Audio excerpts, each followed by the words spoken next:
Now I'm upstream from that yellow bucket, and there's that water supply. And here's a water supply which is intermittent, but I hope you'll be able to keep it going this year. You see it's a spring right here at the moment, but it runs out otherwise. But right at places like this, I'm going to be able to interfere with the flow of that and turn it onto a contour. I can do that now because I've got a kind of plastic called pallet wrap that I can just lay on the ground, and there's going to be a lot of that to do. I'm still going up to the highest weirs on this property. I don't know if you can make out the yellow bucket or not. It's just to kind of orient you. And here's a similar situation.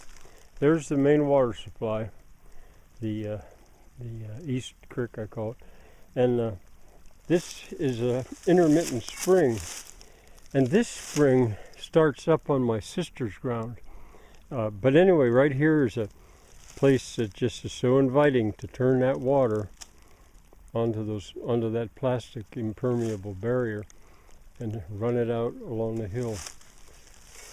And various other places. I'll show you one on the way down. But now to continue up to the highest.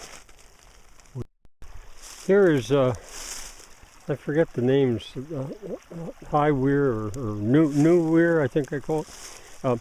And you can see I've got plenty of water to play work with. And here's the material that the sun does not seem to affect.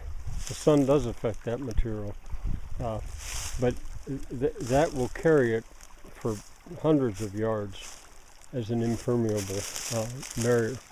And I did work on this a little bit last year, but there's a weir here, another one about halfway to that bridge, and one right up at the bridge.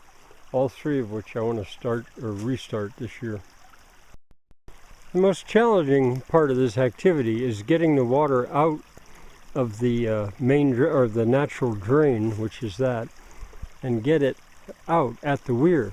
And once it's out, then you can just carry it along. And you see here, I did manage to get it out, but I stopped short of carrying it along. But I have material here.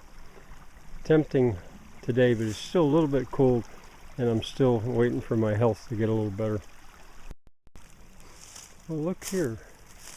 I'm not the only one out enjoying the sunlight. The water snake.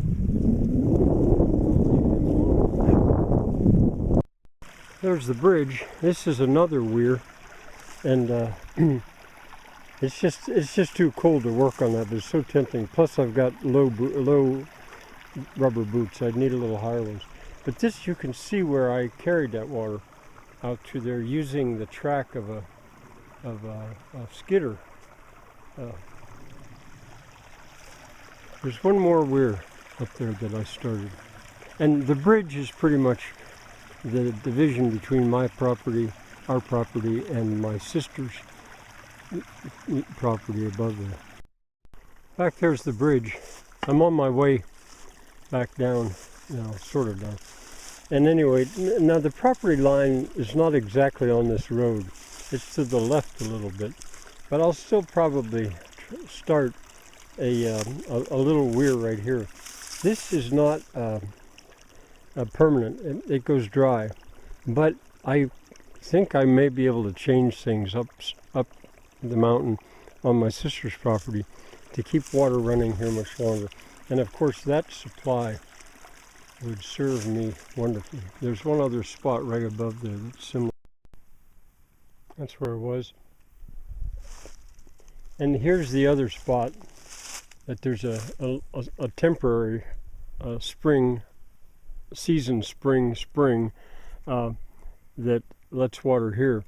And here, once again, I think I'll start a weir. Again, I'm on my sister's property, but she's completely open to what I'm doing. She understands. And even if she didn't, I think she'd still let me do this. I'm slowly walking down the tram road, and now this is the West Creek, one of the sources of it right there. But you can see as you look down at what point Michael Weir turns it away from the natural drain. And that you've been there, I've taken you there many times, almost daily. And faintly you can see the barn down there.